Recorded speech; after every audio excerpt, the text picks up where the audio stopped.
Hola, buenos días a todos. Pues hoy les voy a hablar de, uno de los principales géneros literarios, que es el género dramático o teatral, también denominado género teatral. El género dramático o teatral es aquel en el que la acción se presenta a través del diálogo de los personajes. Por eso lo conectaba mucho en el vídeo anterior sobre los textos dialogados, porque precisamente es el género dialogado por excelencia, ¿no? Lo más importante o fundamental es esta intervención, este diálogo entre los personajes de la obra. Veamos un ejemplo. Un parque. Quizá el pequeño parquecillo que hay ante el Museo de Ciencias Naturales o el Parque del Oeste. En uno de sus bancos están sentados Luis y Charito.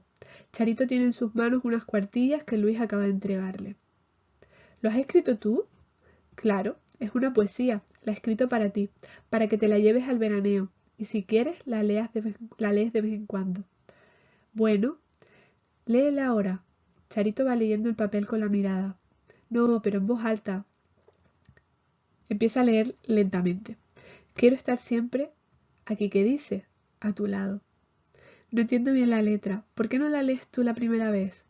Trae. Coge el papel y empieza a leer, aunque en realidad se la sabe casi de memoria. Quiero estar siempre a tu lado. Quiero a tu lado estar siempre.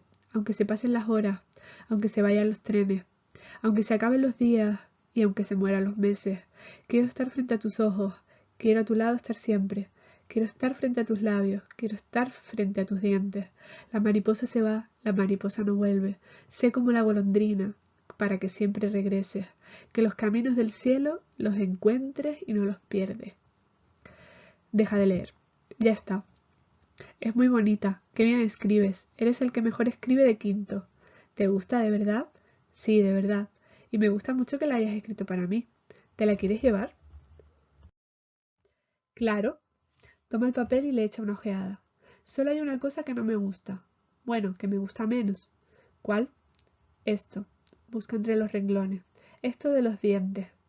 Aquí. Lee. Quiero estar frente a tus dientes.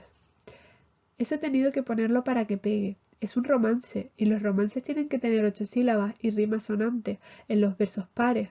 Como he empezado por siempre, tengo que seguir e. Por eso he puesto dientes en vez de cara o pelo o cuerpo, porque si no, no era un romance. Ah, ¿no? Claro, Charito, ¿no te acuerdas?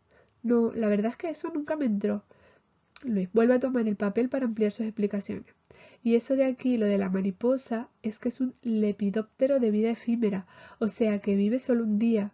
Si se va, ya nunca vuelve. En cambio, la golondrina es una ave migratoria que aunque todos los años se marcha a países más cálidos, siempre vuelve a su nido. Sí, eso sí lo sé. Habla titubeando y con cierta emoción. Charito, antes de que te marches de veraneo, ¿podemos vernos otra vez? Me marcho pasado mañana, pero mañana, para despedirnos, hacemos una excursión en bicicleta a la casa de campo. Vienen Coca y los otros, porque no vienes tú también. Ya sabes que no tengo bicicleta. Como me han suspendido, pues la alquilas. No, alquilada no. Uy, qué soberbia. Es que son muy malas. Pausa. Y cuando vuelvas, ¿nos veremos? Como yo este año voy a ir al instituto en vez de ir al colegio, si quieres, nos veremos por las tardes. Puedes ir a buscarme a la salida y me acompañas a casa. Se levanta. Es muy tarde. Se levanta también y le muestra el papel a Charito. ¿Te la llevas? Sí, trae. Coge el papel, lo dobla y se lo guarda. Bueno, este fragmento es de la obra Las bicicletas son para el verano, de Fernando Fernán Gómez. Y como hemos podido comprobar, se caracteriza principalmente por las intervenciones de Charito y Luis, que son los dos personajes principales. De vez en cuando sí que encontramos como pequeñas intervenciones de un narrador a través de estas acotaciones, estas intervenciones que se producen entre paréntesis. Voy a señalarlas aquí, por ejemplo. Uy, esta sería una acotación. Aquí encontramos otra y aquí vemos pues el comportamiento de los personajes o las acciones que van realizando mientras intervienen. ejemplo, esta también. ¿Vale? Aunque hay más, solo he querido señalar algunas de ellas. ¿Cuáles son las características del género teatral? Vale. Aunque las obras teatrales pueden ser leídas, se conciben para ser representadas, es decir, pues digamos que su origen o su función principal es que luego puedan ser representadas en un teatro, ¿no? Entonces nacen de la combinación entre el texto y el espectáculo.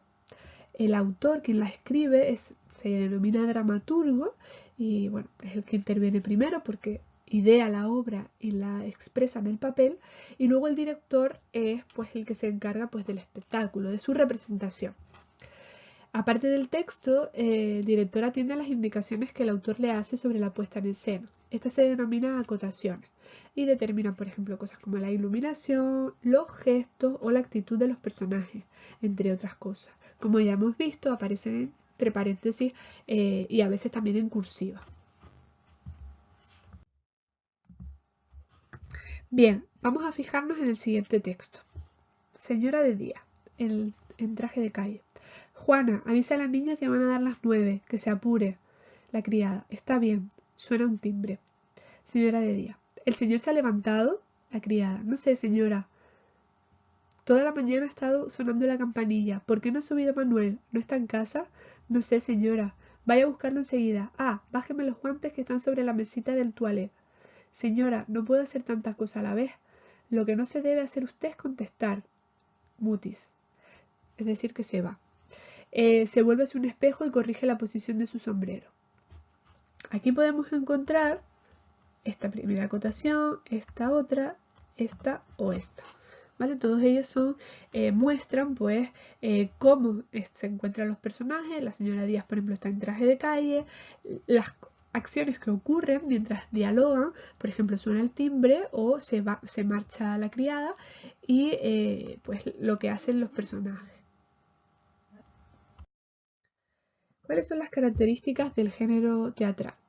Pues es importante tanto el lenguaje verbal como el no verbal, como habíamos dicho con los diálogos, ¿no? Donde el lenguaje no verbal, el lenguaje gestual también es muy importante.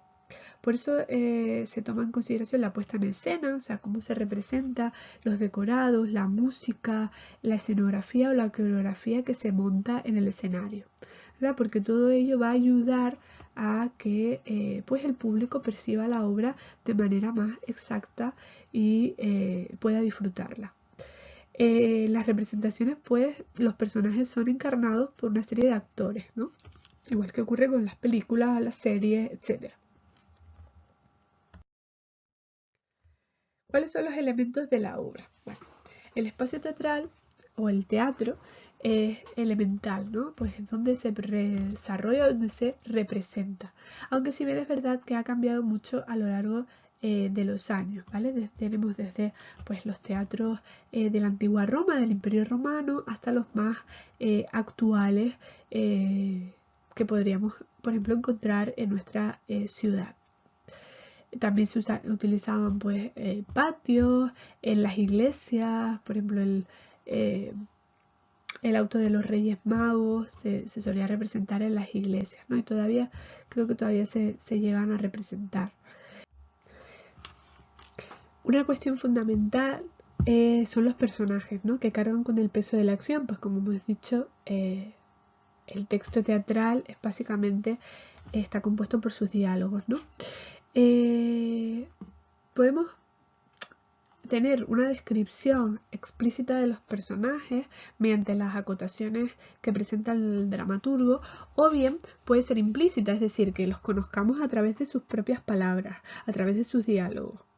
¿De acuerdo? Y encontramos pues personajes principales, secundarios y antagonistas, pero no hay narrador.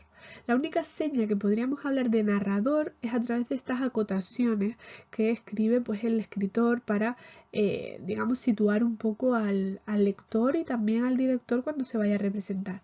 Pero no se puede decir que haya un narrador en la obra. Los diálogos pues son el intercambio verbal más importante. Hay casos en los que se produce el monólogo, cuando es un personaje solo el que habla ante el público, y una parte. ¿vale? Que es cuando se dirige al público directamente sabiendo que está ahí y les hace una determinada confidencia, ¿no?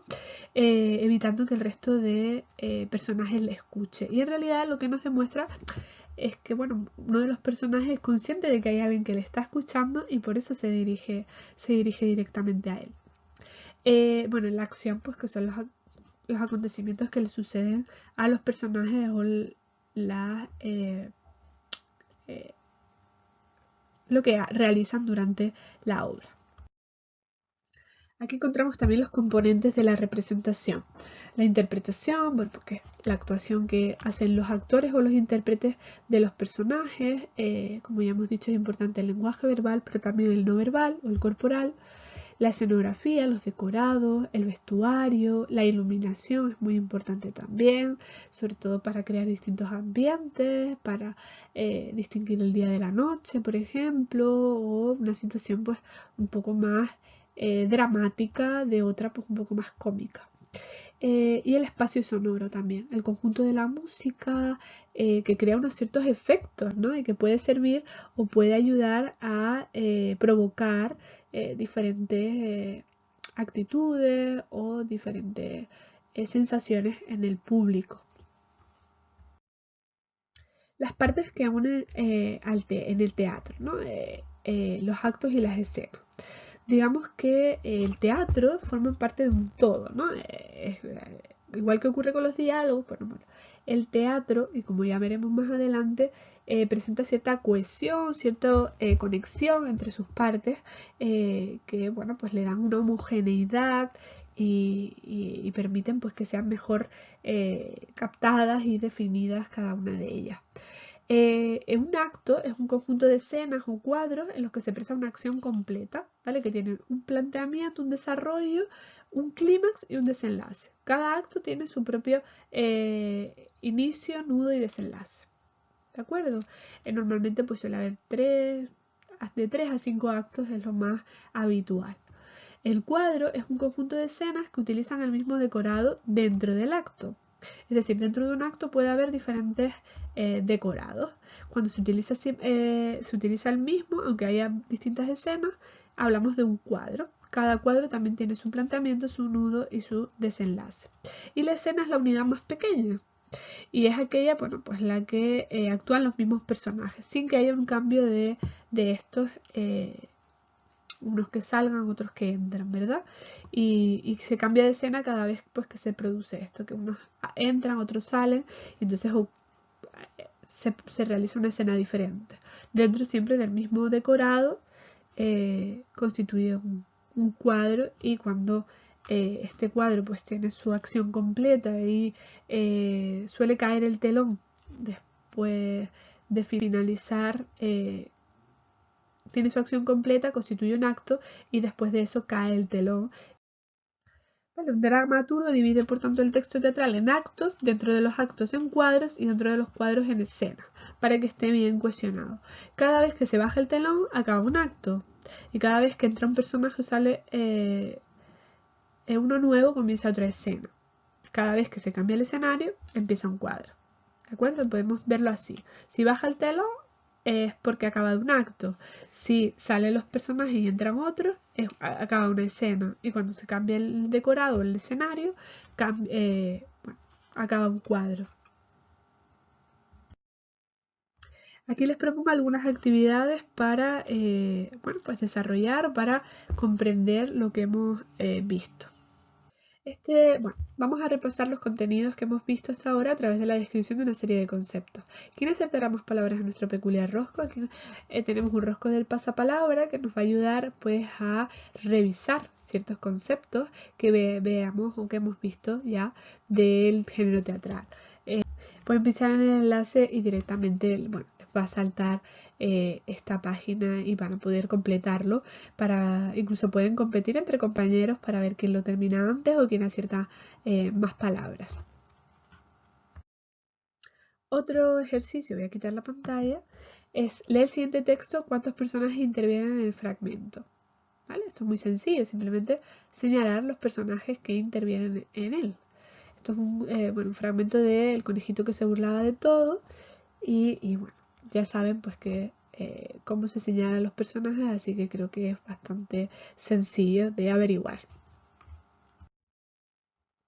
Otro ejercicio. Imagina la puesta en escena de este fragmento. Añade elementos visuales y sonoros al texto. Es decir, a través de pues, las propias acotaciones puedes indicar pues, qué elementos visuales o qué escenografía, por ejemplo, utilizarías y qué música. Por ejemplo, puedes añadir una cierta música que pues, indique suspense o indique ironía, que indique malestar, no sé. Según lo que ocurra en la acción o en la escena, perdón, pues hará falta un elemento u otro.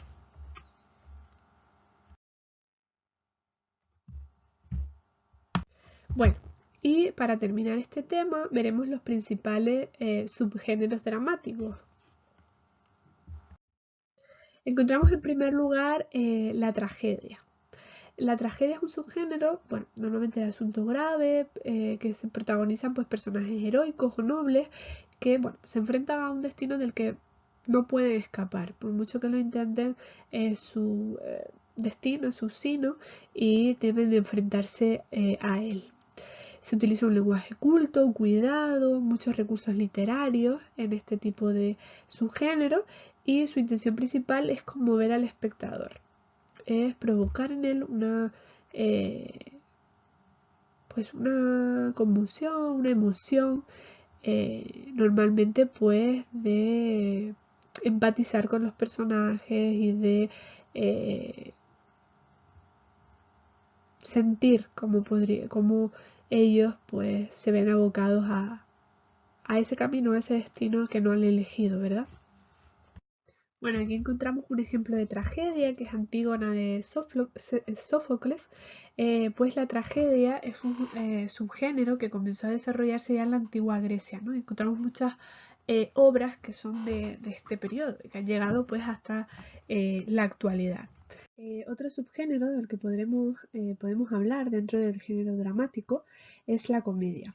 La comedia, bueno, tiene un tema ligero, mucho más que el de la tragedia, y una característica fundamental es que sus protagonistas, sus personajes no son nobles o héroes, sino que son personas pues de distintas categorías o clases sociales y bueno, normalmente tienen un final feliz, ¿no? Las comedias es básicamente una de sus principales características frente a los otros subgéneros. Su función principal es entretener y divertir, ¿no? Tratando pues aspectos de la vida mundana, simples del día a día de cualquier personaje o de cualquiera que pueda escuchar entre el público esta obra. Para ello se utilizan sobre todo muchos recursos humorísticos, muchas figuras como por ejemplo la ironía.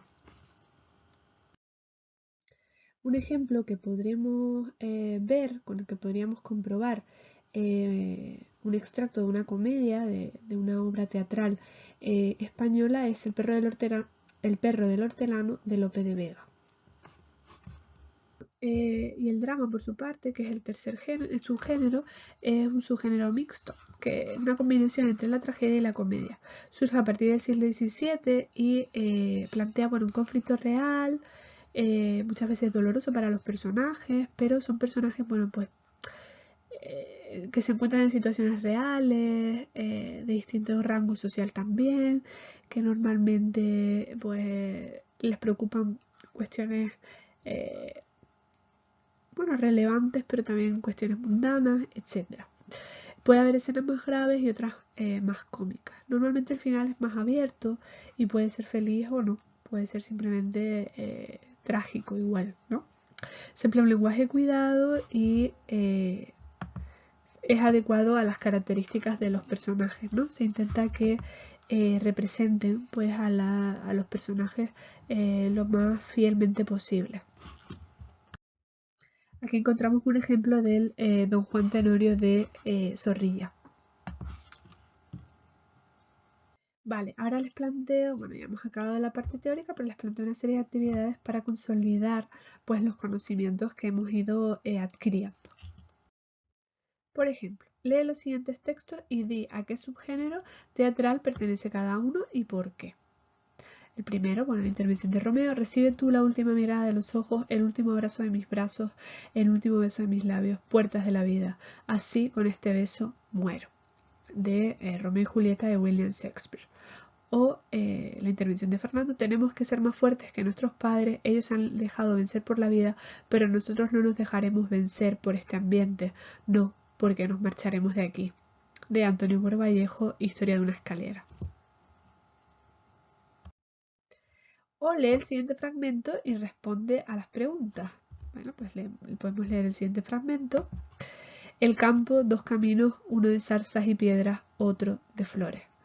Estamos perdidos, pero muy perdidos. Yo consulté la Carta Geográfica del Reino, la última publicada por la Real Academia de Ciencias. Ya no dije que no íbamos por buen camino, pero ¿iba a fiarme de ti más que de la Real Academia de Ciencias? Aquí se nos ofrecen dos caminos. Decid uno, que ese no es camino, ni senda que pueda llevarnos a parte alguna.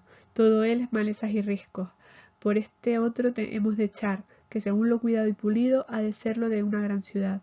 Necio eres, buena tentación para caer en ella. ¿Tú no sabes que en todas las historias los buenos caminos son los engañosos, lo que llevan al castillo de algún ogro terrible? En cambio, estos senderos ásperos son los que conducen a los jardines y a los palacios donde moran las bellas princesas, que esperan a los príncipes enamorados. Bueno, es una adaptación de El príncipe que todo lo aprendió en los libros de Jacinto Benavente. Y las preguntas son: ¿a qué subgénero crees que pertenece? Describe el lenguaje de los personajes. Y una actividad de ampliación para aquellos que quieran ir un poquito más allá: busca en internet un resumen de la obra y explica a qué parte crees que corresponde, ¿no? de todo el argumento general de la obra. Pues este es un simple fragmento. Aquí encontramos, lee el texto y responde a las preguntas, ¿vale? No me interrumpa. Tengo derecho, he pagado mi butaca. Pagar la butaca no implica el derecho de interrumpir al que habla, ni mucho menos juzgar la obra. Absolutamente. A usted le gusta o no le gusta, aplaude o rechaza, pero nunca juzga. La única ley del teatro es el juicio del espectador. Aparece corriendo por la escena un hombre vestido con mallas rojas. Lleva una cabeza de loco, da 2 saltos y cae en medio de la escena. ¿Quién es? Ah, ¿se ha hecho usted daño? Pero no vuelva a pasar más por aquí. Se lo prohíbo terminantemente. Lorenzo, Lorenzo mío. Sale el lobo, iluminado y seguido por un foco. Muy mal. Tenga la bondad de callarse. Yo he pagado por ver el teatro. ¿Cómo? ¿Cómo? ¿El teatro? Aquí no estamos en el teatro. Es un fragmento también de Federico García Lorca, de comedia sin título, una pequeña adaptación. Y las preguntas son: di cuál es el tema del texto, teniendo en cuenta un poco los personajes y lo que dicen. Explica qué crees que ha ocurrido en la obra antes de la escena. ¿Por qué crees que los personajes no tienen nombre propio? Identifica los rasgos del subgénero cómico en este texto y luego valora si el título se corresponde o no con el contenido. Indica qué elementos de la representación apuntan las dos acotaciones del texto. Y por último, haz un esquema como el siguiente con los contenidos que has aprendido en esta unidad para poder repasarlos, ¿no? Vemos el género teatral, la estructura, los elementos y los subgéneros. Luego puedes apuntar ejemplos de cada uno o una pequeña explicación para poder recordar a qué hacía alusión cada elemento o cada rasgo que hemos visto. Y por último, les propongo un taller de escritura. Esto lo ideal sería desarrollarlo en una clase, cuando te das a lo mejor un contacto con tus compañeros o en un pequeño grupo. Y se trata pues de, una vez sabidas las características generales de diálogo y habiendo estudiado el teatro y sus principales géneros, de que escriban una pequeña escena a partir de las pautas que planteamos. Imagínense que los personajes son un grupo de chicos y chicas de tu edad. La mitad es del pueblo, la otra mitad solo viene de vacaciones al pueblo, ¿no? Un pueblo de la costa en vacaciones. Un chico y una chica del grupo se gustan, pero ella es de ciudad y él es del pueblo. Entonces se genera un cierto conflicto de cómo puede darse o cómo podría funcionar esa relación. El marco, pues el verano pasado, el verano de 2019, en las fiestas del pueblo. Escribe la escena en la que interactúen ellos. Intenta que en ella se plantee y desarrolle un conflicto. Por ejemplo, pues el no saber qué sucederá después de las vacaciones. Recuerda escribir las acotaciones porque serán muy importantes para luego representarlos y ayudarán al director y a los actores a saber qué tienen que hacer. Describe el escenario. ¿Dónde ocurre? Puede ser la plaza, la puerta de la casa donde vive uno de los protagonistas, la playa, el paseo marítimo, etc. También diseña el decorado, pues como sería la luz, si sería de día o de noche, la música, etc. Se compararán las escenas de cada grupo. Esto sería ideal si hubiera varios de ellos. Si no, pues en un pequeño grupo de amigos puede escribir cada uno una escena y luego compararlas y representar la que más les guste a todos. Y bueno, quizás representarla y grabarla y enviarla pues a los padres o podría ser incluso una actividad de fin de curso.